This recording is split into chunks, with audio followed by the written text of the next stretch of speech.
ಅರಸೀಕೆರೆ ತಾಲೂಕಿನ ಗಂಡಸಿ ಹೋಬಳಿಯ ಗಂಡಸಿ ಹ್ಯಾಂಡ್ಪೋಸ್ಟ್ನಲ್ಲಿ ಲೋಕೋಪಯೋಗಿ ಇಲಾಖೆ ವತಿಯಿಂದ ಅರಸೀಕೆರೆಯಿಂದ ಶ್ರೀರಂಗಪಟ್ಟಣ ಸಂಪರ್ಕಿಸುವ ರಸ್ತೆ ರಾಜ್ಯ ಹೆದ್ದಾರಿ 7ರ ಮಾರ್ಗ ಪಾಂಡವಪುರ ಕೆಆರ್ಪೇಟೆ ಚನ್ನರಾಯಪಟ್ಟಣ ಒಟ್ಟು 16.45 ಕಿಲೋಮೀಟರ್ ಉದ್ದದ ಸುಮಾರು 20 ಕೋಟಿ ರೂಪಾಯಿ ವೆಚ್ಚದ ರಸ್ತೆ ಅಭಿವೃದ್ಧಿ ಕಾಮಗಾರಿಗೆ ಭೂಮಿ ಪೂಜೆಯನ್ನು ಶಾಸಕ ಹಾಗೂ ಗೃಹ ಮಂಡಳಿ ಅಧ್ಯಕ್ಷ ಗೌಡ ನೆರವೇರಿಸಿದರು. ನಮ್ಮ ರಾಯಗೌಡರ ಮಗ ತಿಮ್ಮೇಗೌಡರಿಗೆ ಟೆಂಡರ್ ಆಗಿದ್ದು ಅವರು ಈ ಕೆಲಸವನ್ನ ಪ್ರಾರಂಭ ಮಾಡಬೇಕು ಅಂತ ಬಂದಾಗ ನಾವು ಪೂಜೆಯನ್ನ ಮಾಡಲೇಬೇಕು. 20 ಕೋಟಿ ಹಣ ಅಂದ್ರೆ ಅದರ ಜೊತೆಗೆ ಈಗೇನು ಅಗಲೀಕರಣ ಮಾಡ್ತಾ ಇದೀವಿ ಆನ್ ಪೋಸ್ಟ್ ಮತ್ತೆ ಲ್ಯಾಣಿಕೆರೆ ಗೇಟ್ ಆಗಿರ್ಬೋದು ಗಣಸಿವರೆಗೆ ಅಲ್ಲಿವರೆಗೆ ಅದು ಒಂದು 12 ಕೋಟಿ ಒಟ್ಟು 32 ಕೋಟಿ ಹಣದಲ್ಲಿ ಇವತ್ತೇನು ಒಂದು ಕಾರ್ಯಕ್ರಮ ನಡೀತಾ ಇದೆ. ಈ ಒಂದು ಕಾರ್ಯಕ್ರಮವನ್ನ ಇಷ್ಟೆಲ್ಲ ಹಣ ತಂದಿದ್ದೀರಿ,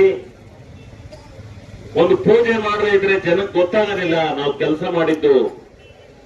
ಆದ್ರಿಂದ ಪೂಜೆ ಮಾಡಲೇಬೇಕು ಅಂತಕ್ಕಂಥ ಹಠವನ್ನ ನಮ್ಮ ಎಲ್ಲ ಮುಖಂಡರುಗಳು, ನಮ್ಮ ಬ್ಲಾಕ್ ಕಾಂಗ್ರೆಸ್ಸಿನ ಅಧ್ಯಕ್ಷರಾದಂತ ಮೆಟ್ರೋ ಬಾಬು ಅವರು, ಚಿಕ್ಕನಾಡು ಮಲ್ಲೇಶ್ ಅವರು, ನಮ್ಮ ವನಪ್ಪನಹಳ್ಳಿ ರಾಮಚಂದ್ರು, ಮಲ್ಲಾಪುರದ ನಮ್ಮ ಮಂಜಣ್ಣ ವಾದಾರ ಗಣಸಿ ಹ್ಯಾಂಡ್ ಪೋಸ್ಟ್ ನಿಂದ ಟಿಪ್ಟೂರ್ ಬಾರ್ಡರ್ಗೆ 8 ಕೋಟಿ ರೂಪಾಯಿ ರಸ್ತೆಯನ್ನ ಹೋದಾರ ಪೂಜೆ ಮಾಡಿ ಕೆಲಸ ಪ್ರಾರಂಭ ಆಗಿದೆ, ಕೆಲಸ ನಡೀತಾ ಇದೆ. ಅದಕ್ಕೆ ಅವರು ಬಹಳ ಚೆನ್ನಾಗೇ ಮಾಡಿದ್ರು. ಚಿಂದೇನಹಳ್ಳಿ ಗಡಿನಲ್ಲಿ ಒಳ್ಳೆ ಪೂಜೆಯನ್ನ ಮಾಡಿಸಿದ್ರು. ಆ ರೀತಿ ನಮ್ಮೆಲ್ಲ ಮುಖಂಡರು, ನಮ್ಮ ಹಿರಿಯರಾದಂತ ನಮ್ಮೆಲ್ಲರ ಮಾರ್ಗದರ್ಶಕರಾದಂತ ಗಣಸಿ ಅಯ್ಯಣ್ಣವರು ಮತ್ತು ನಮ್ಮ ಹುಚ್ಚೇಗೌಡರು, ಗಣಸಿ ಹೋಬಳಿಗೆ ಯಾವುದಾದ್ರೂ ಒಂದು ಅಧಿಕಾರ ಪ್ರಾಪ್ತಿಯಾಗಿದ್ರೆ ಮೊದಲನೇ ಬಾರಿಗೆ ಹುಚ್ಚೇಗೌಡರು ಈ ಜಿಲ್ಲಾ ಪರಿಷತ್ತಿನ ಅಧ್ಯಕ್ಷರಾಗಿದ್ರು. ಅದನ್ನು ನಾವು ಜ್ಞಾಪಕ ಮಾಡ್ಕೋಬೇಕು. ಒಬ್ಬ ರೈತನ ಮಗ ಆ ಕುರ್ಚಿಯ ಮೇಲೆ ಕೂತ್ ಬಂದು ಹೋರಾಟ ಮಾಡಿ ಅಂತ ಹುಚ್ಚೇಗೌಡರು, ನಮ್ಮ ನಾಗರಳ್ಳಿ ಕೃಷ್ಣೇಗೌಡರು, ಮತ್ತೆ ನಮ್ಮ ಈಶ್ವರ ಅವರು, ನಮ್ಮ ಲಿಂಗಾಪುರದ ವಾಸು ಅವರು, ನಮ್ಮ ಗಣಸಿ ನಾಗಣ್ಣ, ಮತ್ತೆ ನಮ್ಮ ಬಸವಪುರದ ಬೋರೇಗೌಡರು ಅಂತ ಇದ್ರು, ಅವ್ರ ಮಗ ರಮೇಶ್ ಬೋರೇಗೌಡರು ತಾಲೂಕ್ ಪಂಚಾಯತಿ ಹಿಂದೆ ಮೆಂಬರು. ಅವ್ರಿಗೆ ಯಾರು ಶತ್ರುಗಳೇ ಇರಲಿಲ್ಲ, ಎಲ್ಲ ಹೋಬಳರೆಲ್ಲ ಇನಾನಿಮಸ್ ಆಗಿ ಅವ್ರ ಮಾತು ಇದು ಮಾಡೋದು. ಅಷ್ಟು ಸರಳ ಸಜ್ಜನಿಕೆ ಇರ್ತದೆ, ಅವ್ರನ್ನೆಲ್ಲ ನೆನ್ಕೋಬೇಕು ನಾವು. ನಮ್ಮ ತಿಮ್ಮೇಗೌಡರು ಕಾಂಟ್ರಾಕ್ಟರ್, ಗುತ್ತಿಗೆದಾರರು, ಈ ರಸ್ತೆನ ಚೆನ್ನಾಗಿ ಮಾಡಪ್ಪ ಅಂತೇಳಿ ಪೂಜೆ ಚೆನ್ನಾಗಿ ಮಾಡಿಸಿದ.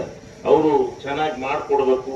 ನಮ್ಮ ಮಲ್ಲಾಪುರದ ಮಂಜಣ್ಣ, ಆ ಭಾಗದ ನಮ್ಮ ಮುಖಂಡರು ಮತ್ತು ಶೆಟ್ಟಿಕೊಪ್ಪರು ಜಯರಾಮು, ನಮ್ಮ ಮಾಜಿ APMC ಅಧ್ಯಕ್ಷರು.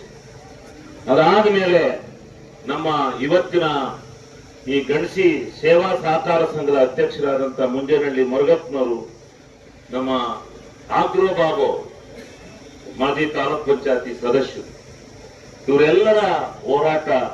ಮತ್ತೆ ನಿನ್ನೆ ತಾನೇ ಒಂದು ಒಳ್ಳೆ ಕೆಲಸವನ್ನು ಮಾಡಿದ್ದಾರೆ. ಕೊಂಡರನಾಡು ಪಂಚಾಯತಿನಲ್ಲಿ ನಮ್ಮ ವಾರ ಬಂದಿದ್ದು, ಅವರ ವಾರ ಬಂದಿದ್ದು. ಅದು ಹೆಂಗ್ ಮಾಡಿದ್ರು ಗೊತ್ತಿಲ್ಲ.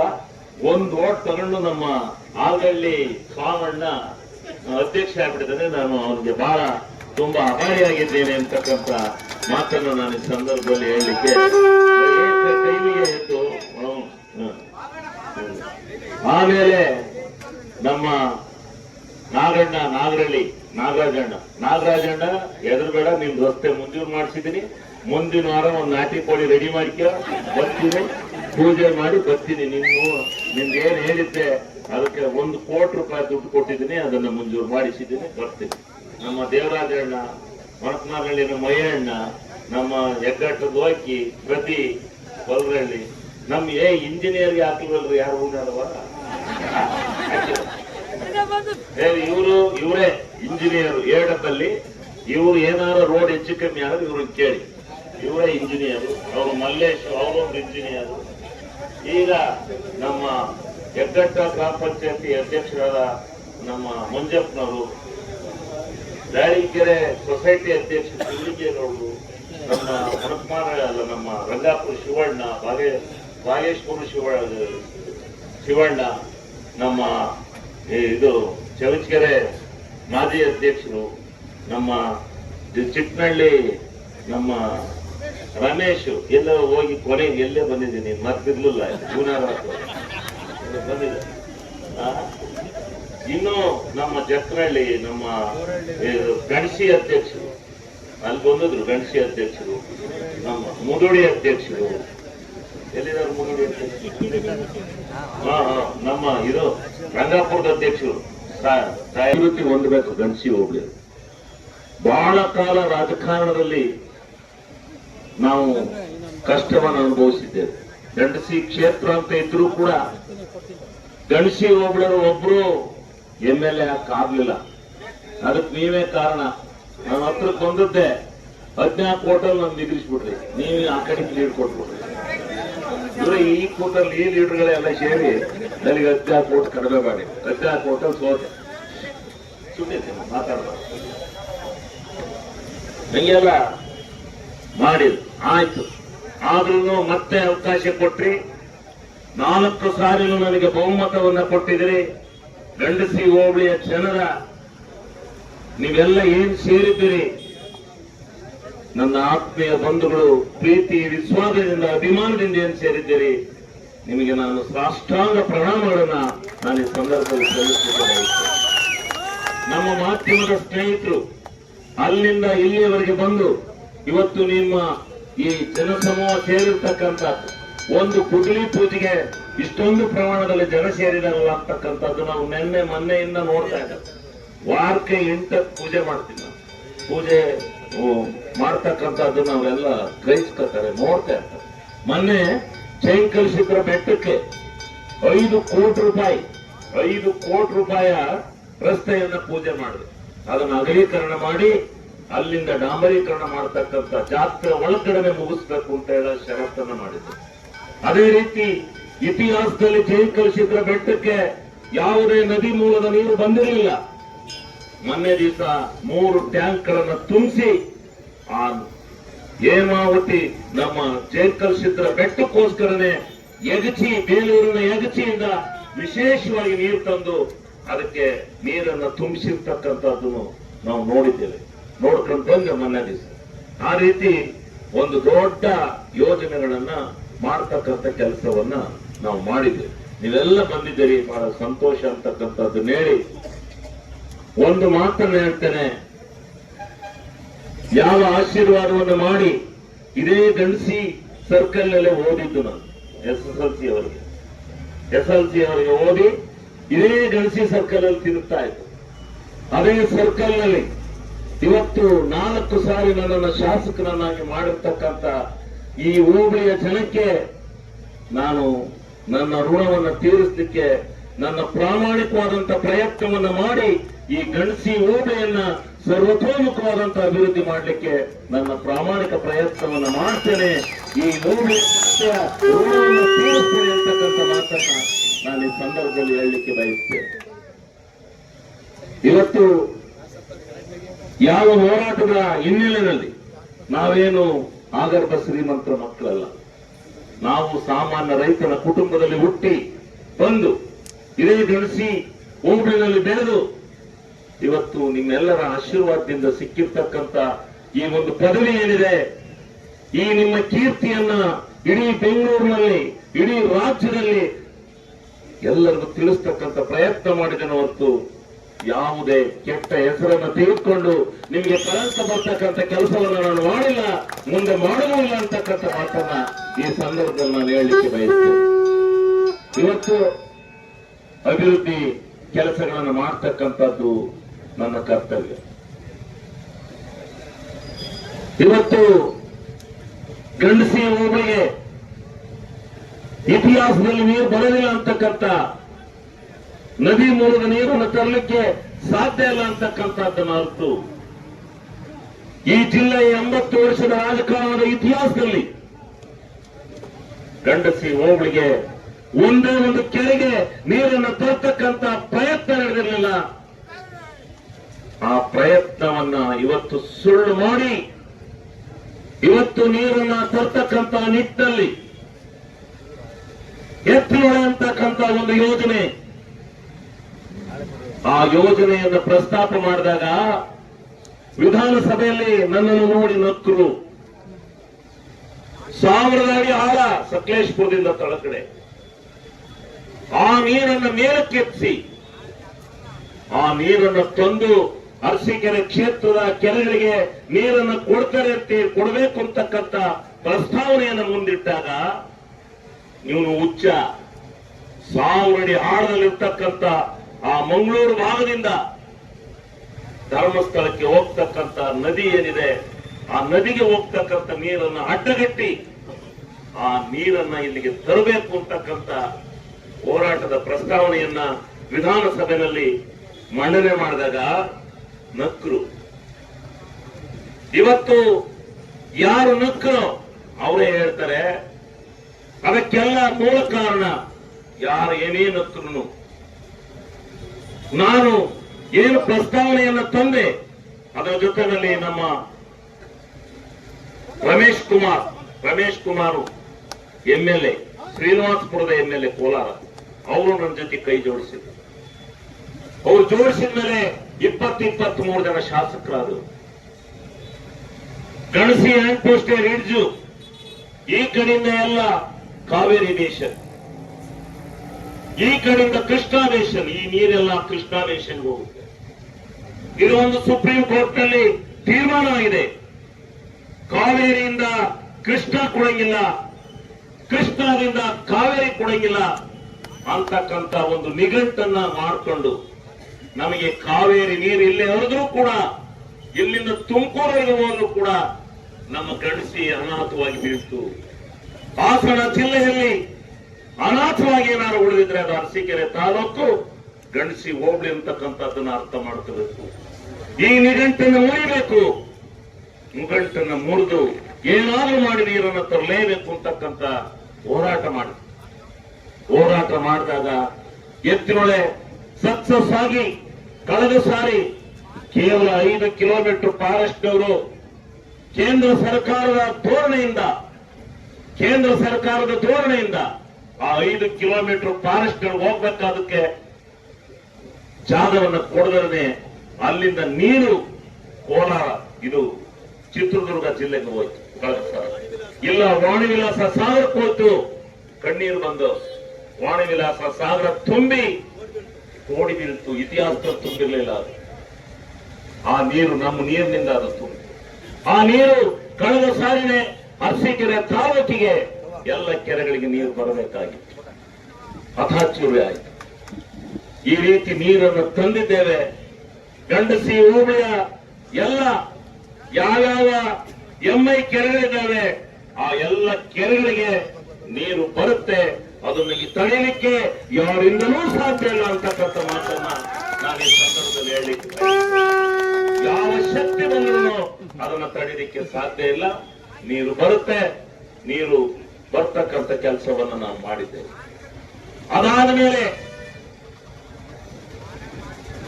ಕುಡಿಯುವ ನೀರಿಗೂ ಕೃಷ್ಣ ಕಾವೇರಿ ಅಂತ ತಂದ್ರು.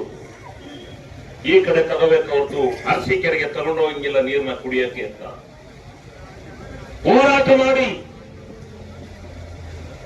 ಕುಡಿಯುವ ನೀರಿಗಾದ್ರೂ ಕೊಡ್ಲೇಬೇಕು ಅಂತಕ್ಕಂಥ ಮನವಿಯನ್ನು ಸಲ್ಲಿಸಿ ಅರಸೀಕೆರೆ ತಾಲೂಕಿನ ಪೂರ್ಣ 530 ಹಳ್ಳಿಗಳಿಗೆ ಕನ್ನಿಕಡದಿಂದ ಹೇಮಾವತಿ ನದಿಯಿಂದ ಇವತ್ತು ನೀರನ್ನ ಗಣಸಿ ಹ್ಯಾಂಡ್ ಪೋಸ್ಟ್ ಹಾಯಿಸಿ ಗಣಸಿ ಹ್ಯಾಂಡ್ ಪೋಸ್ಟ್ ನಿಂದ ಇಡೀ ಕಣಕಟ್ಟೆ ಇಲ್ಲಿಗೆ 50 ಕಿಲೋಮೀಟರ್ ಆಗುತ್ತೆ, 60 ಕಿಲೋಮೀಟರ್ ಅಂತ ಊರಿಗೂ ಸತ ತಗೊಂಡೋಗಿ ನೀರು ಕೊಡ್ತಕ್ಕಂಥ ಒಂದು ಪ್ರಾಮಾಣಿಕವಾಗಿರ್ತಕ್ಕಂಥ ಕೆಲಸವನ್ನ ಮಾಡಿದು ಇವತ್ತು ಸಮೃದ್ಧಿಯಾಗಿ ನೀರನ್ನು ಕುಡಿತಾ ಇದ್ದಾರೆ.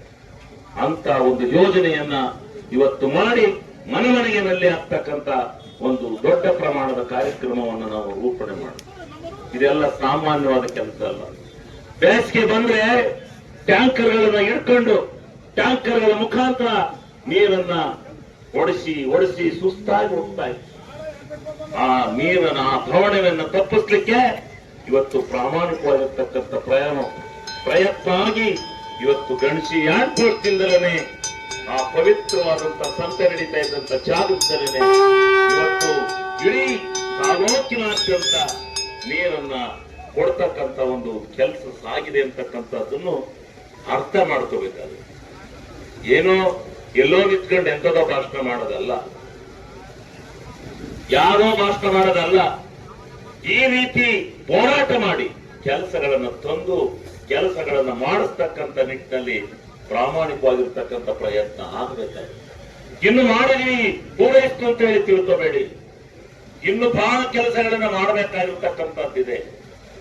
ಏನು ಕಡಗಾಡಿಸ್ಕೆ ಬಂದಿದ್ರು 80 ವರ್ಷ ಮಹಾನ್ ನಾಯಕರುಗಳು ಬಂದು ಭಾಷಣ ಮಾಡ್ತಾರೆ. ನಾನು ಶಾಸಕರಾದವರೆಗೂ ಗಂಡಸಿ ಕ್ಷೇತ್ರಕ್ಕೆ ಅರಸೀಕೆರೆ ತಾಲೂಕಿಗೆ ಒಂದೇ ಒಂದು ಕೆಲಸ ನಿಮ್ಮ ಕುರುವನ್ನ ಹೇಳ್ತೀರಾ? ನಾನು ಮಾಡಿದ್ದೇನೆ ಅಂತ ಎಡಗಾರಿಕೆಯನ್ನು ಹೇಳ್ತಕ್ಕಂಥ ಯಾವ್ದಾದ್ರು ಒಂದು ಕೆಲಸವನ್ನ ಮಾಡಿದ್ರ? ನಾನು ಒಬ್ಬ ರೈತನ ಮಗನಾಗಿ ಹುಟ್ಟಿ ಗಂಡಸಿ ಹೋಬಳಿನಲ್ಲೇ ಬೆಳೆದು ಇವತ್ತು ಈ ಕೆಲಸವನ್ನ ಮಾಡಲಿಕ್ಕೆ ನನ್ನ ಪ್ರಾಮಾಣಿಕವಾದಂತ ಆ ಕೀರ್ತಿ, ನಾನು ಮಾಡಿರ್ತಕ್ಕಂಥ ಕೀರ್ತಿ ಗಂಡಸಿ ಹೋಬಳಿಯ ಜನತೆಗೆ ಸೇರುತ್ತೆ ಅಂತಕ್ಕಂಥ ಮಾತನ್ನ ನಾನು ಈ ಸಂದರ್ಭದಲ್ಲಿ ಹೇಳಲಿಕ್ಕೆ ಬಯಸಿದ್ದೇನೆ. ಇವತ್ತು ಇಷ್ಟೆಲ್ಲ ಮಾಡಿರ್ತಕ್ಕಂಥದ್ದು ಇನ್ನೂ ಅನೇಕ ಕೆಲಸ ಕಾರ್ಯಗಳನ್ನು ನಾವು ಮಾಡಬೇಕಾಗಿದೆ. ನಾನು ಇಲ್ಲ ಅಂತ ಹೇಳೋದಿಲ್ಲ, ಇನ್ನು ಬಹಳ ಕೆಲಸಗಳನ್ನ ಮಾಡಬೇಕಾಗಿದೆ. ರಸ್ತೆಗಳನ್ನ ಇವತ್ತು ಮಹಾತ್ಮ ಗಾಂಧೀಜಿಯವರು ಅವರ ಜೀವನ ಚರಿತ್ರೆಯಲ್ಲಿ ಒಂದು ಮಾತು ಹೇಳಿದ್ದಾರೆ. ಒಬ್ಬ ಜನಪ್ರತಿನಿಧಿ ಆದಂತ ಅವನು, ಒಬ್ಬ ಶಾಸಕ ಮಾಡಬೇಕಾಗಿರ್ತಕ್ಕಂಥ ಮೊದಲನೇ ಕೆಲಸ ಶುದ್ಧವಾದಂತ ನೀರು ಕುಡಿಲಿಕ್ಕೆ, ಶುದ್ಧವಾದಂತ ರಸ್ತೆ ಊರುಗಳಿಗೆ ರಸ್ತೆ ಚರಂಡಿಯನ್ನು ಮಾಡಿಸ್ತಕ್ಕಂಥದ್ದು, ಕಾಂಕ್ರೀಟ್ ರಸ್ತೆಯನ್ನು ಮಾಡಿಸ್ಬೇಕು. ಮಣ್ಣಿನ ರಸ್ತೆಯಿಂದ ಶುದ್ಧ ರಸ್ತೆಯನ್ನ ಮಾಡಬೇಕು ಅಂತಕ್ಕಂಥ ನಿಟ್ಟಿನಲ್ಲಿ ಇವತ್ತು 530 ಹಳ್ಳಿಗಳಿಗೆ ಕಾಂಕ್ರೀಟ್ ರಸ್ತೆಯನ್ನು ಮಾಡಿಸ್ತಾ ಇದ್ದೀನಿ. ಯಾವ ಉಳಿದಿಲ್ಲ ಗಣಸಿ ಹೋಬಳಿನಲ್ಲಿ ಪಟ್ಟಿ ತಗೋಬನ್ನಿ, ಒಂದೇ ಒಂದು ರಸ್ತೆಯನ್ನು ಉಳಿಲಿಕ್ಕೆ ಬಿಡ್ತಾ ಇಲ್ಲ. ಮೊನ್ನೆ ಯಾವ್ಯಾವ ರಸ್ತೆಗಳಿದಾವೆ ಎಲ್ಲವನ್ನ ಎಸ್ಟಿಮೇಟ್ ಮಾಡಿದ್ದೇನೆ, ಬರ್ತೇನೆ ಗುದ್ಲಿ ಪೂಜೆಗೆ, ಎಲ್ಲ ಕಡೆ ಬರ್ತೇನೆ. ಇನ್ನು ಎಷ್ಟು ಕೋಟಿ ಆಗಿದೆ ಅಂತಕ್ಕಂಥದ್ದನ್ನು ನಾನು ವೇದಿಕೆ ಮೇಲೆ ಹೇಳೋದಿಲ್ಲ. ಇವತ್ತು ನಾನು ಊರೂರಿಗೆ ಬಂದು ಪೂಜೆ ಮಾಡಿ ಹೇಳ್ತೇನೆ. ಇನ್ನು ಉಳಿದಿರ್ತಕ್ಕಂಥದ್ದಕ್ಕೆ ಎಷ್ಟು ಗ್ರಾಮಗಳಲ್ಲಿ ಇನ್ನು ಚರಂಡಿಗಳು ಉಳಿದಿದ್ದಾವೆ, ಅವಕ್ಕೆಲ್ಲ ಗ್ರಾಂಟ್ ಅನ್ನು ತಂದಿದ್ದೇನೆ. ಅವೆಲ್ಲ ಪೂಜೆ ಮಾಡ್ಲಿಕ್ಕೆ ನಾನೇ ಬರ್ತೇನೆ. ಆ ಎಲ್ಲ ಕೆಲಸವನ್ನ ಪೂರ್ಣ ಮಾಡ್ತೇನೆ. ಇವತ್ತು ಒಬ್ಬೊಬ್ರು ರೈತರು ಒಂದೊಂದು ಮನೆಯನ್ನ ತಗೊಂಡೋಗಿ ಈ ನಾಗರಹಳ್ಳಿನಲ್ಲಿ ಆ ಕಡೆ ಕಟ್ಟೆ ಹತ್ರ ಹೋಗ್ಬಿಟ್ಟು ಚೆನ್ನಾಪುರ ರೋಡಲ್ಲಿ ಮನೆ ಕಟ್ಕೊಂಡಿದ್ದಾರೆ. ಒಂದು 10-15 ಮನೆ ಕಟ್ಟಿದ್ದಾರೆ. ಅವ್ರಿಗೆ ಎಷ್ಟು ಕೋಟಿ ರೂಪಾಯಿ ಕಾಂಕ್ರೀಟ್ ಹಾಕ್ಸಿದ್ವಿ. ಒಬ್ಬೊಬ್ರು ಮನೆ ಕಟ್ಕೊಂಡವ್ರಿಗೆ 1 ಕೋಟಿ ಕಾಂಕ್ರೀಟ್ ಹಾಕಿಸ್ತಾ ಇದ್ದೀನಿ. ಅರ್ಥ ಮಾಡ್ಕೊಳ್ಳಿ. ಮೇಲೆ ನಮ್ಮ ಧಾರವಾಡ ಬಂದಿದ್ದಾನೆ, ಏನ್ ಬಂದಲ್ಲ ಕಾಣಕಲ್ಲ ಬಂದನ, ಅವನಿಗೂ 1 ಕೋಟಿ ರೂಪಾಯಿ ಕಾಂಕ್ರೀಟ್ ಹಾಕ್ಸಿದ್ವಿ ನಾವು ಮನೆ ತಿಳ್ಕದು. ಯಾರು ಮನೆ ಹತ್ರಕ್ಕೂ ಬಿಟ್ಟಿಲ್ಲ. ಯಾವ ತೋಟದ ಮನೆ ಆಗ್ಲಿ ಯಾವಾಗ್ಲಿ ಎಲ್ಲಾ ಕಡೆಯಿಂದ ರಸ್ತೆಯನ್ನು ಮಾಡಿಕೊಡ್ತಾ ಇದ್ದೀವಿ. ಎಲ್ಲಾ ಕಡೆಗೂ ನೀರನ್ನು ತಗೊಂಡೋಗಿ ಕೊಡ್ತಾ ಇದ್ದೀವಿ. ಇದು ಹೋರಾಟ ಅಲ್ಲ. ಈ ಕೆಲಸ ಮಾಡಿರೋದಕ್ಕೆ ನಾವೇನಿಲ್ಲಿ ಒಣಭಾಷಣ ಮಾಡಕ್ ಬಂದಿದೀವ, ಇಲ್ಲ ಯಾರಂಗಾರ ಹೇಳ್ಕೊಳಕ್ ಬಂದಿದೀವಿ. ಮಾಡಿದೀವಿ, ಧೈರ್ಯವಾಗಿ ಹೇಳ್ತೇವೆ, ಎದೆಮುಟ್ಟಿ ಹೇಳ್ತೇವೆ. ಇದಕ್ಕೆಲ್ಲ ನಮ್ಮ ಏನು ಈ ಮಹಾ ಮುಖಂಡರುಗಳು ನಮ್ಮ ಈ ವೇದಿಕೆಯಲ್ಲಿದ್ದಾರೆ, ಇವರೆಲ್ಲ ಸಾಕ್ಷಿ. ಇವ್ರು ಬಂದು ನನಗೆ ಹಿಂಸೆಯನ್ನು ಕೊಡ್ತಾರೆ. ಹಣ ನಮ್ಮೂರ್ಗ ಇಲ್ಲ ಅಂತ.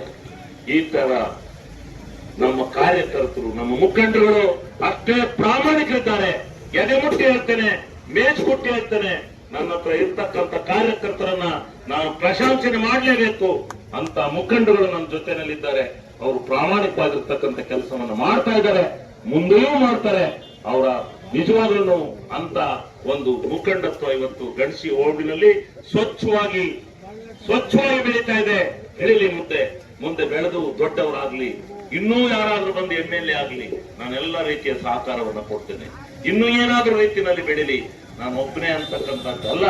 ಇವತ್ತು ಯಾವ ರೀತಿ ಗಂಡಸಿ ಓಟಿನಲ್ಲಿ ಬೆಳೆದ್ರು ನನ್ನ ಸಂಪೂರ್ಣ ಸಹಕಾರ ಇರುತ್ತೆ ಅಂತಕ್ಕಂಥ ಮಾತನ್ನ ನಾನು ಈ ಸಂದರ್ಭದಲ್ಲಿ ಹೇಳಲಿಕ್ಕೆ ಬಯಸ್ತೇನೆ.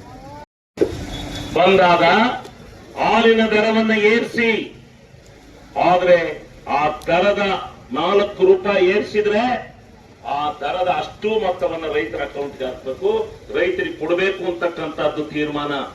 ಇದು ಯಾರೋ ಕೂತ್ಕೊಂಡಲ್ಲಿ ನೆನ್ನೆ ಪಲ್ಟಿ ಹೊಡಿತಾವ್ರು ಹಗಲು ರಾತ್ರಿ ಮನಿಕೊಂಡರೆ. ಯಾಕಪ್ಪ ಮನಗಿದಿರಿ? ರೈತರ ಅಕೌಂಟಿಗೆ ದುಡ್ಡು ಹಾಕಿದ್ರೆ ಯಾಕೆ ಮನಗಿದಿರಿ? ಇಲ್ಲಿಗೆ ಏನ್ ನಮ್ಮ ಮನೆ ತಗೊಂಡ್ಬರ್ತಾ ಇದೀವ? ಕಾಂಗ್ರೆಸ್ನವ್ರ ಮನೆ ತಗೊಂಡ್ಬರ್ತಾ ಇದೀವೇನ್ರಿ ದುಡ್ಡ? ರೈತನಿಗೆ ಕೊಡ್ತಕ್ಕಂಥದ್ದು ಅನ್ನೋದು ಗೊತ್ತಿಲ್ವಾ ನಿಮ್ಗೆ? ಚರ್ಚೆ ಆಗಿಲ್ಲ. ರೈತರ ಅಕೌಂಟ್ಗೆ ಹಾಕ್ಬೇಕು. ಇನ್ನೊಬ್ರು ಹೇಳಿದ್ದಾರೆ ನಿಗಮಕ್ಕೆ ಕಣ್ಣಾಗಿ. ಹೌದು, ನೀವು ಹಾಲಿನ ದರವನ್ನು ಏರಿದ್ಮೇಲೆ ನೀವು ಕಟ್ತೀರಾ? ಹಣನ ಬೇರೆ ಯಾರು ಕೊಂಡ್ಕತ್ತಾರೆ? ಬರೀ ಕೊಂಡ್ಕೊಂಡವ್ರನ್ನೇ ನೀವು ಹೆಚ್ಚಿಗೆ ಮಾಡ್ಕೊಂಡು ಹೋದ್ರೆ ಈ ರೈತ 1 ಕ್ವಾಟ್ ಎಣ್ಣೆಗೆ 180 ರೂಪಾಯಿ ಕೊಡಬೇಕು, 100 ರೂಪಾಯಿ 150 ರೂಪಾಯಿನ ಕೊಡಬೇಕು. 1 ಲೀಟರ್ ಹಾಲನ್ನ ಕರಿಬೇಕಾದ್ರೆ ಆ ಲೀಟರ್ ಫೀಡ್ಸ್ ತಂದು ಹಾಕಿ ಆ ಹಾಲು ಕರೆದು ಆ ಡೈರಿ ತಗೊಂಡು ಹಾಕೋ ಹೊತ್ತಿಗೆ ರೈತನ ಕಷ್ಟ ಏನಿದೆ ಅಂತ ಯೋಚನೆ ಮಾಡಿದಿರಿ? ಅಲ್ಲಿ ಮನ್ಗಕ್ಕೆ ಹೋಗಿದಿರಲ್ಲ. ರೈತರಿಗೆ ಹಾಕ್ತಾ ಇರೋದ್ರಿ ಹಾಲು ದುಡ್ಡು, ರೈತರಿಗೆ ಅಲ್ಲದೆ ಇದಕ್ಕೆ ತಗೋತಾ ಇದ್ದಾರ. ಇವ್ರು ಸುಮ್ಮನೆ ಸುಳ್ಳು ಹಚ್ಚೋದು. ಆ ದುಡ್ಡು ತಗೊಂಡೋಗಿ ಗ್ಯಾರಂಟಿ ಕೊಡ್ತಾರೆ. ಯಾಕೆ ಕೊಡ್ತಾರೆ ಗ್ಯಾರಂಟಿಗೆ? ರೈತನ ಅಕೌಂಟ್ಗೆ ಹಾಕಿದ್ಮೇಲೆ ಈಗ ಎಷ್ಟು ಕೊಡ್ತಾ ಇದಾರೆ? 1 ಲೀಟರ್ ಹಾಲಿಗೆ 38 ರೈತರಿಗೆ ಕೊಟ್ರೆ 38 ರೈತನ ಅಕೌಂಟ್ಗೆ ಹೋದ್ರೆ ಅದೇ ಗ್ಯಾರಂಟಿಗೆ ಹೋಗುತ್ತ ದುಡ್ಡು.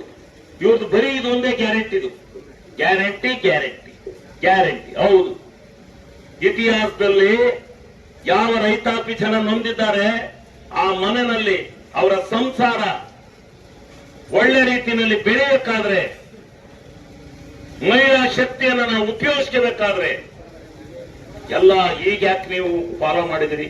ನಮ್ಮನ್ನು ಟೀಕೆ ಮಾಡುವಂತ ಜನ ನೀವ್ಯಾಕೆ ಫಾಲೋ ಮಾಡಿದಿರಿ? ಈಗ ಎಲ್ಲಾ ರಾಜ್ಯದಲ್ಲೂ ಡೆಲ್ಲಿನಲ್ಲಿ ಅಧಿಕಾರಕ್ಕೆ ಬರಬೇಕಾದ್ರೆ ಎಲ್ಲ ಕಡೆ ಯಾಕೆ ನೀವು ಗ್ಯಾರಂಟಿ ಕೊಟ್ರಿ?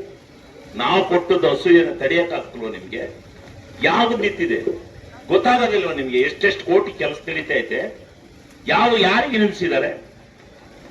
ರೈತರ ಹಾಲಿನ ದುಡ್ಡು ರೈತನಿಗೆ ತಲುಪಬೇಕು ಅನ್ನೋ ದೃಷ್ಟಿಯಿಂದ 4 ರೂಪಾಯಿ ಹಣವನ್ನು ಹೆಚ್ಚಿಗೆ ಮಾಡಿದ್ರೆ ನೀವು ಅಸೂಯೆ ಪಟ್ಕೊಂಡು ಬೆಲೆ ಏರಿಕೆ ಮಾಡಿದ್ರೆ ಏನು?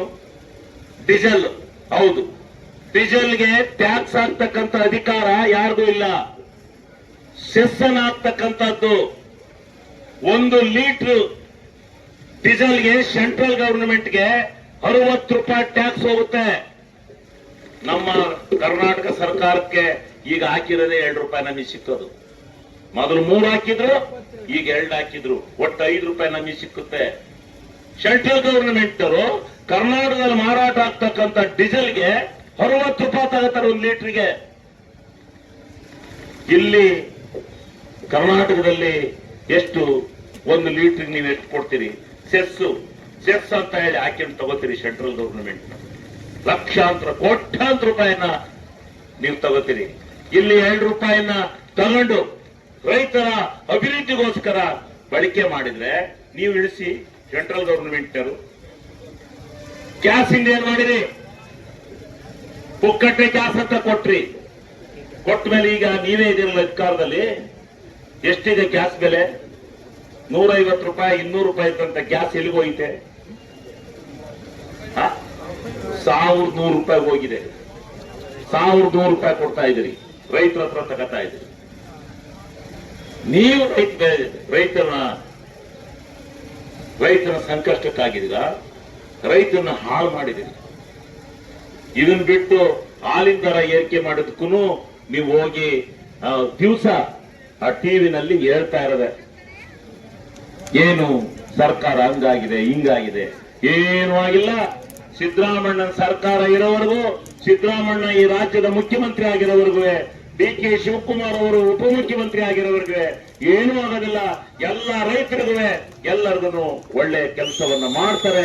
ಅದಕ್ಕೋಸ್ಕರನೇ 5 ಗ್ಯಾರಂಟಿಗಳನ್ನ ಕೊಟ್ಟು, ಹೌದು ನೀವು ಕೊಡ್ಬೇಕಾಯ್ತು 10 ಕೆಜಿ ಅಕ್ಕಿನ 15 ಕೆಜಿನ 10 ಕೆಜಿ 15 ಕೆಜಿ ಕೊಡ್ತಾರೆ. 15 ಕೆಜಿ ಕೊಡಿ. ಮತ್ತೆ ನೀವು ನಿಮ್ಗೆ ಹೊಟ್ಟೆವ್ರಿಯಾ? 15 ಕೆಜಿ ಅಕ್ಕಿ ಕೊಟ್ಟಿರೋದು ಹೊಟ್ಟವ್ರೇನ್ರಿ? Current charge ಬಿಟ್ಟಿರೋದು ಹೊಟ್ಟವ್ರೇನ್ರಿ? ಮಹಿಳೆಯರಿಗೆ ಎಲ್ಲಿ ಬೇಕಲ್ಲಿ ಬಸ್ ಚಾರ್ಜ್ ಫ್ರೀ ಬಿಟ್ಟಿರೋದು ಹೊಟ್ಟವ್ರೆ ನಿಮ್ಗೆ? 2 ರೂಪಾಯಿ ಮನೆ ಬಾಕ್ಲಿಗೆ ಕಳಿಸೋದು ಹೊಟ್ಟವ್ರೆ ನಿಮ್ಗೆ? ರೈತನಿಗೆ ಇನ್ಯಾರಿಗೆ ಕೊಡ್ಬೇಕಾಯ್ತು? ಟಾಟಾ ಬಿಲ್ ಕೊಡ್ಬೇಕಾಯ್ತಾ? ಅದಾನಿ ಕೊಡ್ಬೇಕಾಯ್ತು? ಹೊಡಿ ನೀನು ಹೊಡ್ಕೊಂಡಲ್ಲಿ ಮಜಾ ಮಾಡು ಡೆಲ್ಲಿಲಿ ಫಾರಿನ್ ನಲ್ಲಿ ಅಂತ ಕೊಡ್ಬೇಕಾಯ್ತಾ? ಇವತ್ತು ರೈತ ಸಮುದಾಯಕ್ಕೆ, ಬಡವರ್ಗದ ಜನತೆಗೆ, ಯಾರು ಸಂಕಷ್ಟದಲ್ಲಿದ್ದಾರೆ ಅಂತ ಜನಕ್ಕೆ ಸಹಾಯ ಮಾಡಿದ್ರೆ ನೀವು ಗ್ಯಾರಂಟಿ ತೆಗೆದಾಕಿ ಅಂತ ಹೇಳಿ ದಿವಸ ಡೆಲ್ಲಿನಲ್ಲಿ ಅಸೆಂಬ್ಲಿನಲ್ಲಿ ಭಾಷಣ ಮಾಡಕ್ ಗೊತ್ತಿರಲ್ಲ? ನಾಚಿಕೆ ಆಗಲ್ಲ ನಿಮ್ಗೆ? ಈಗ ಒಂದು ನಿರ್ಧಾರ ಮಾಡೀನಿ, ನಾನು ಇಲ್ಲೇ ಕೈ ಎತ್ತಬೇಕು. ನೀವು ಗ್ಯಾರಂಟಿ ಬೇಕಾ ಬೇಡವಾ? ಬೇಕು ಮೇಲೆಲ್ಲ ಕೈ ಎತ್ತಿ, ಬೇಡ ಮೇಲೆಲ್ಲ ಇಳಿಸಿ. ಬೇಕಾನೆ ಅವ್ರು ಹೇಳಿ, ಅವರಿಗೆ ಗ್ಯಾರಂಟಿ ಅವರೆಗೂ ನಾವು ಇದನ್ನ ಪ್ರಥಮ ಬಾರಿಗೆ ಈ ರಾಷ್ಟ್ರದಲ್ಲಿ ತಂದಂತ ಅವರು ಕಾಂಗ್ರೆಸ್ನವರು, ಸಿದ್ದರಾಮಯ್ಯನವರು ಇವತ್ತು ಹೋರಾಟವನ್ನು ಮಾಡಿ ತಂದಿರತಕ್ಕಂತ ಈ ಗ್ಯಾರಂಟಿ ಯೋಜನೆಯನ್ನ, ಬಡ ಜನತೆಗೋಸ್ಕರ ಇರ್ತಕ್ಕಂಥ ಈ ಯೋಜನೆಯನ್ನ ತೆಗಿಬೇಕು ಅಂತ ಹೇಳಿ ಹೋರಾಟ ಮಾಡ್ತಾ ಇದ್ರಲ್ಲ, ನಾಚಿಕೆ ಆಗಲ್ವಾ ನಿಮ್ಗೆ ಅಂತೇಳಿ ಈ ಸಂದರ್ಭದಲ್ಲಿ ಕೇಳಬೇಕಾಗುತ್ತೆ. ಇಂಥ ಸುಭದ್ರವಾದ ಸರ್ಕಾರವನ್ನು ಕೊಟ್ಟು ಬಡವರ ಎಲ್ಲ ಹಿತದೃಷ್ಟಿಯಿಂದ ಏನು ಇವರಿಗೆ ಹೊಟ್ಟೆ ಉರಿ, ಎಲ್ಲ ಬಡವರು, ಎಲ್ಲ ಜನರು ಇವತ್ತು ಹೇಳ್ಕೊತಾ ಇದ್ದಾರೆ ಕಾಂಗ್ರೆಸ್ನವರು. ನಮಗೆ ಮುಂದೆ ಯಾವುದೇ ರೀತಿಯಾದಂತ ಮಾನ್ಯತೆ ಈ ರಾಜ್ಯದ ಜನತೆಯಲ್ಲಿ, ರೈತರಲ್ಲಿ ಸಿಗಲಿಲ್ಲ ಅಂತಕ್ಕಂಥ ಏಕಮಾತ್ರ ಉದ್ದೇಶದಿಂದ ನೀವು ಈ ತರ ಪಿತೂರಿಯನ್ನು ಮಾಡ್ತಾ ಇದ್ದೀರಾ. ನಡೆಯೋದಿಲ್ಲ ನಿಮ್ಮ ಪಿತೂರಿ ಯಾವುದೇ ಕಾರಣಕ್ಕೂ ನಡೆಯೋದಿಲ್ಲ. ಪ್ರಾಮಾಣಿಕವಾಗಿ ನಾನು ಹೇಳ್ತೇನೆ, ರೈತರ ಪರವಾಗಿ ಎಲ್ಲಿಯವರೆಗೆ ರೈತರ ಏನು 15 ಕೆಜಿ ಅಕ್ಕಿ ಕೊಡೋದೇನು ಸಾಮಾನ್ಯವಾದ ಕೆಲಸನೇನ್ರಿ? ಇದನ್ನ ಕೊಡಿ. ಅವಾಗ ಅಕ್ಕಿ ಅಂದ್ರೆ ಕೊಡಲಿಲ್ಲ, ಸಿಂಗಪುರ ಕೊಟ್ರು. ಈಗ ಜನೆಲ್ಲ ಮುಗಿಯಕತ್ತಿರು, ಈಗ ಕೊಟ್ಟಿದ್ದಾರೆ, ಈಗ ಕೊಡ್ತಾ ಇದ್ದಾರೆ. ಹೌದು, ಈ ದೇಶದಲ್ಲಿ ಬೆಳೆದಂತ ಭತ್ತ, ಲಿವಿ ಭತ್ತ ಎಲ್ಲವೂ ಕೂಡ ಕೇಂದ್ರ ಸರ್ಕಾರಕ್ಕೆ ಹೋಗುತ್ತೆ. ಕೇಂದ್ರ ಸರ್ಕಾರದವರೇ ನಮಗೆ ಕೊಡಬೇಕು, ನಾವು ತಂದು ಅದನ್ನ ವಿತರಣೆ ಮಾಡಬೇಕು. ಇದು ನಮ್ಮ ಕಾನೂನು ಇರ್ತಕ್ಕಂಥದ್ದು. ಕೇಂದ್ರ ಅಲ್ಲಿ ಕೂತ್ಕೊಂಡು ನಮ್ಮ ತೆರಿಗೆಯ ಪಾಲನ್ನೆಲ್ಲ ನೀವು ಲೂಟಿ ಹೊಡಿತಾ ಇದ್ದೀರಿ. ನಾನು ವಿಧಾನಸಭೆಯಲ್ಲಿ 1.5 ಗಂಟೆಗಳ ಸುದೀರ್ಘವಾದಂತ ಭಾಷಣ ಮಾಡಿದ್ರೆ, ಇಲ್ಲೆಲ್ಲ ಗಣಸಿ ಸಂತಲ್ಲಿ ನಾನು ಭಾಷಣ ಮಾಡ್ತಾ ಇಲ್ಲ. 1.5 ಗಂಟೆ, ಅದರಲ್ಲಿ 8 ಜನ. ಕರ್ನಾಟಕ ರಾಜ್ಯ ಗೃಹ ಮಂಡಳಿಯ ಅಧ್ಯಕ್ಷರು ಆದಂತ ಸನ್ಮಾನ್ಯ ಕೆ.ಎಂ. ಶಿವಲಿಂಗೇಗೌಡ್ರೆ, ಮಾಜಿ ಜಿಲ್ಲಾ ಪಂಚಾಯತ್ ಅಧ್ಯಕ್ಷರಾದ ಹುಚ್ಚೇಗೌಡ್ರೆ, ಗಣಸಿ ಗ್ರಾಮದ ನಾಗಣ್ಣನವರೇ, ಲಿಂಗಾಪುರದ ವಾಸಣ್ಣನವರೇ, ಈಶ್ವರಪ್ಪನವರೇ, ಕೃಷ್ಣೇಗೌಡ್ರೆ, ಎಪಿಎಂಸಿ ರಾಮಚಂದ್ರನವರೇ, ಚಿಕ್ಕರ್ನಾಳ್ ಮಲ್ಲೇಶನವರೇ, ಎನ್ಸಿ ಅಯ್ಯಣ್ಣವರೇ, ರಮೇಶಣ್ಣವರೇ, ಕಾಂಟ್ರಾಕ್ಟರ್ ತಿಮ್ಮೇಗೌಡ್ರೆ, ಮುಲ್ಲಪುರ ಮಂಜಣ್ಣವರೇ, ಸ್ನೇಹಿತರಾದ, ವಿಶೇಷವಾಗಿ ಈ ಪೂಜೆಯ ಕಾರ್ಯಕ್ರಮವನ್ನ ಬಹಳ ಸಿಂಪಲ್ ಆಗಿ ಮಾಡಿ ಅಂತ ಹೇಳಿ ಶಾಸಕರು ಕೇಳ್ಕೊಂಡಿದ್ರು. ಸುಮಾರು ಪೂಜೆಗಳಾಗಿತ್ತು ಈ ವಾರದಲ್ಲಿ. ಗಡಿನಲ್ಲಿ ಒಂದು ಪೂಜೆ ಆಗಿತ್ತು. ಈ ವಾರ ಎಲ್ಲ ಕಳೆದ 15 ದಿವಸಗಳಿಂದ ಬಹಳ ಪೂಜೆಗಳು, ಈ ತರ ರಸ್ತೆ ಕಾಮಗಾರಿಯ ಪೂಜೆಗಳು ನಡೆದಿತ್ತು. ಅದಕ್ಕೆ ಶಾಸಕರು ಬಹಳ ಸಿಂಪಲ್ ಆಗಿ ಈ ಪೂಜೆಯ ಕಾರ್ಯಕ್ರಮನ ಮಾಡಬೇಕು ಅಂತ. ಆದ್ರೆ ಈ ಭಾಗದ ಎಲ್ಲ ನಾಯಕರ ಒತ್ತಡ ಹಾಗೂ ಸಾರ್ವಜನಿಕರ ಒತ್ತಡದಿಂದ ಕೆಲಸ ಮಾಡಿದ ಮೇಲೆ ಅದು ಪಬ್ಲಿಕ್ ಆಗಬೇಕು. ಯಾವಾಗ ಮಾಡಿದ್ದು, ಯಾರು ಮಾಡಿದ್ದು, ಏನಕ್ಕೆ ಮಾಡಿದ್ದು ಅಂತ ಎಲ್ಲದೂ ಕೂಡ ಅದು ಸಾರ್ವಜನಿಕವಾಗಿ ಅದು ಎಲ್ಲ ಜನಗಳಿಗೆ ಇನ್ನೊಂದು 6 ತಿಂಗಳು ಲೇಟಾಗಿ ಮಾಡಿದ್ರು ಪರವಾಗಿಲ್ಲ.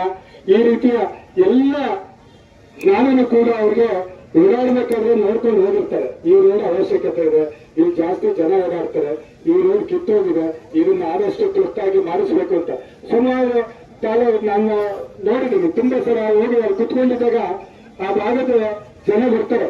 ಅದು ಆ ಪಂಚಾಯತಿ ವ್ಯಾಪ್ತಿಯ ಜನ ಬಂದು, ನಮ್ಮ ರೋಡ್ ತುಂಬಾ ಕಿತ್ತೋಗಿದೆ ಅಂತ ಹೇಳ್ತಾ ಇದ್ರೆ ಶಾಸಕರು ಬಾಯಿ ಬರೋ ನೆಕ್ಸ್ಟ್ ಮಾತು ಏನಂದ್ರೆ ಅದು ಆನೆ ಸೇರಿದಕ್ಕೆ ನಡುವೆ ನೀವು ಈಗ ಬಂದಿದ್ದೀರ, ಅದಾಗಲೇ ಸೇರಿಸಿರ್ತಾರೆ. ಜನ ಹೋಗಿ ಕೇಳಕ್ಕೂ ಮುಂಚೆ ಆ ರೋಡು ಯಾವುದೋ ಒಂದು ಇದಕ್ಕೆ ಇಲಾಖೆಗೆ ಆಲ್ರೆಡಿ ಸೇರಿರುತ್ತೆ. ಆ ರೀತಿಯ ಒಂದು ಕೆಲಸ ಕಾರ್ಯಗಳನ್ನ ಈ ಕ್ಷೇತ್ರದ ಶಾಸಕರು ಬರೀ ರಸ್ತೆ ಒಂದೇ ಅಲ್ಲ, ಯಾವುದೋ ಸಮುದಾಯ ಭವನ ಇರ್ಬೋದು, ಬೇರೆ ಯಾವುದೋ ಗಂಗಾ ಕಲ್ಯಾಣ ಯೋಜನೆಯನ್ನ ಕೊಡಿಸೋದ್ರಿಂದ ಇರೋದು, ಒಂದು ಸಣ್ಣ ಯೋಜನೆಯನ್ನ ಫಲಾನುಭವಿಗಳಿಗೆ ಕೊಡಿಸೋದ್ರಿಂದ ಇರೋದು. ಈ ಸರಿ ಅಂತೂ ಪ್ರತಿಯೊಂದು ಫಲಾನುಭವಿನೂ ಕೂಡ ನಾನು ನೋಡ್ಬೇಕು ಅನ್ನೋ ಒಂದು ಆಸೆನೂ ಕೂಡ ಅವ್ರಿಗೆ ಸಿಗಲಿದೆ. ಅವರು ಪ್ರತಿಯೊಬ್ಬ ಫಲಾನುಭವಿನೂ ಕೂಡ ಅವ್ರ ಮನೆ ಹತ್ರ ಕರೆಸ್ಕೊಂಡು ಅವರೇ ಸಂತೋಷವಾಗಿ ಕೊಡಬೇಕು ಅನ್ನೋ ಒಂದು ಆಶಾಭಾವನೆಯನ್ನು ಕೂಡ ಈ ಬಾರಿ ಅದನ್ನು ಕೂಡ ನೆರವೇರಿಸ್ತಾ ಇದ್ದಾರೆ. ಇಲ್ಲಿ ಕಾಣ್ತಕ್ಕಂಥ ಯಾವುದೋ ಒಂದು ಸ್ಟ್ರೀಟ್ ಲೈಟ್ ಹಾಕ್ಬೇಕು ಅಥವಾ ಯಾವುದೋ ಒಂದು ಐ ಮಾಸ್ಕ್ ಹಾಕ್ಬೇಕು, ಒಂದು ದೇವಸ್ಥಾನದ ಮೇಲೆ ಶೀಟ್ ಹಾಕ್ಬೇಕು, ಪ್ರತಿಯೊಂದನ್ನು ಕೂಡ ಯಾವ ದೇವಸ್ಥಾನ ಸೋರ್ತಾ ಇದೆ ಅದನ್ನು ಕೂಡ ಕೇಳ್ಕೊಂಡೋಗಿ ಅದನ್ನು ಕೂಡ ಮಾಡಿಸ್ಕೊಡ್ತಕ್ಕಂಥ ಒಬ್ಬ ಶಾಸಕ ಈ ರಾಜ್ಯದಲ್ಲಿ ಇರೋರು ಅಂದ್ರೆ ಅದು ಶಿವಲಿಂಗೇಗೌಡರು ಅಂತ ಹೇಳಿದ್ರೆ ತಪ್ಪಾಗಲಾರದು ಅಂತ ಭಾವನೆ ನಮ್ದು. ಬಹಳ ಅಚ್ಚುಕಟ್ಟಾಗಿ ಈ ಕ್ಷೇತ್ರದ ಎಲ್ಲ ಸಮಾಜದ ಬಂಧುಗಳಿದೆ, ಯಾವುದೇ ಸಮಾಜದ ಬಂಧುಗಳು ಕೂಡ ನೋವು ಮಾಡ್ಕೋಬಾರ್ದು. ನಮ್ಮ ದೇವಸ್ಥಾನ ಈ ತರ ಇದೆ, ಸೋರ್ತಾ ಇದೆ, ಆ ಸಮಾಜದ ದೇವಸ್ಥಾನ ಸೋರ್ತಾ ಇದೆ, ನಮ್ಮ ಸಮಾಜದ ದೇವಸ್ಥಾನ ಆಗಿಲ್ಲ ಅನ್ನೋ ಯಾವುದೇ ಕೊರಗು ಕೂಡ ಯಾವುದೇ ಸಮಾಜಕ್ಕೆ ಇರಬಾರ್ದು ಅನ್ನೋ ಒಂದು ಆಶಾಭಾವನೆಯನ್ನ ಅವರು ಹೊಂದಿರೋದನ್ನ ನಾನು ಅವರಲ್ಲಿ ಗುರುತಿಸಿದೆ. ಬಹಳ ಅದನ್ನು ಮಾತ್ರ ಬಹಳ ಅಚ್ಚುಕಟ್ಟಾಗಿ ದೇವಸ್ಥಾನ ಕೆಲಸಗಳನ್ನ ಮಾಡ್ತಾರೆ. ಅದ್ರ ಜೊತೆಗೆ ಈ ರಸ್ತೆ ಕಾಮಗಾರಿಗಳನ್ನು ಕೂಡ ಅಷ್ಟೇ ಅಚ್ಚುಕಟ್ಟಾಗಿ ನಾವು ನೋಡ್ತಾ ಇದ್ವಿ. ಹೋದ ವಾರ ಕೂಡ ನಮ್ಮಲ್ಲಿ ಪಾಸ್ ಆಗೋದು 2 ಹೈವೇ, ಒಂದು ಹಾಸನದಿಂದ ಕಿತ್ತೂರು, ಇನ್ನೊಂದು ಚಂದ್ರಾಪುರದಿಂದ ಅರಸೀಕೆರೆ. ಎರಡನ್ನೂ ಕೂಡ ವಿಶೇಷವಾಗಿ ಇದೇ ವಾರ, ಹೋದ ವಾರ ಈ ರೋಡ್ ಪೂಜೆ ಆಯ್ತು, ಈ ವಾರ ಈ ಅರಸೀಕೆರೆ ರೋಡ್ ಪೂಜೆ ಆಯ್ತು. ಈ ಭಾಗದಲ್ಲಿ ಇರ್ತಕ್ಕಂಥ ಜನ ಈ ಹ್ಯಾಂಡ್ ಪೋಸ್ಟ್ ಇಂದ 4 ಟಿಕ್ಕಿಗಳಿಗೆ ಹೋಗ್ತಕ್ಕಂಥ ವ್ಯವಸ್ಥೆಯನ್ನ ಏಕಕಾಲದಲ್ಲಿ ಅವರು ಮಾಡಿಕೊಟ್ಟಿದ್ದಾರೆ. ಯಾವುದೇ ರೀತಿಯ ತೊಂದರೆ ಆಗದಂಗೆ ಜನ ಹಾಸನ, ತಿಪ್ಟೂರು, ಚಂದ್ರಾಪಟ್ಟಣ ಸೇರ್ಬೇಕು. ಯಾಕೆಂದ್ರೆ ಬಹಳ ಹಿಂದೆ ಬಹಳ ಕಷ್ಟ ಓಡಾಡುತ್ತಿತ್ತು ನಾವು ಹಾಸನ ತಿಪ್ಟೂರಿಗೆ. ಬಟ್ ಅದು ಇವಾಗ ಅಂತ ಒಂದು ಕಾಲನ ಮರೆಸುವಂತ ಕಾಲ ನಮ್ಗೆ ಎಲ್ರಿಗೂ ಅವಕಾಶ ಬಂದಿದೆ ಅಂತ ಈ ಸಂದರ್ಭದಲ್ಲಿ ಹೇಳ್ತಾ, ಇದೇ ರೀತಿ ಶಾಸಕರು ಇನ್ನೂ 10 ಹಲವಾರು ವರ್ಷ ಇದೇ ರೀತಿ ಈ ಕ್ಷೇತ್ರದ ಜನರ ಕೆಲಸ ಕಾರ್ಯಗಳನ್ನ ಮಾಡಿಕೊಂಡು ನಮ್ಮ ಜೊತೆ ಇರಲಿ ಅನ್ನೋ ಒಂದು ಮಾತನ್ನ ಈ ಸಂದರ್ಭದಲ್ಲಿ ಹೇಳ್ತಾ, ಈ ಕಾರ್ಯಕ್ರಮಕ್ಕೆ ಬಂದಂತ ತಮ್ಗೆಲ್ಲರಿಗೂ ಕೂಡ ವಂದಿಸ್ತಾ ನಾನು ನನ್ನ 2 ಮಾತನ್ನ ಈ ಸಂದರ್ಭದಲ್ಲಿ ಮುಗಿಸ್ತಾ ಇದ್ದೇನೆ.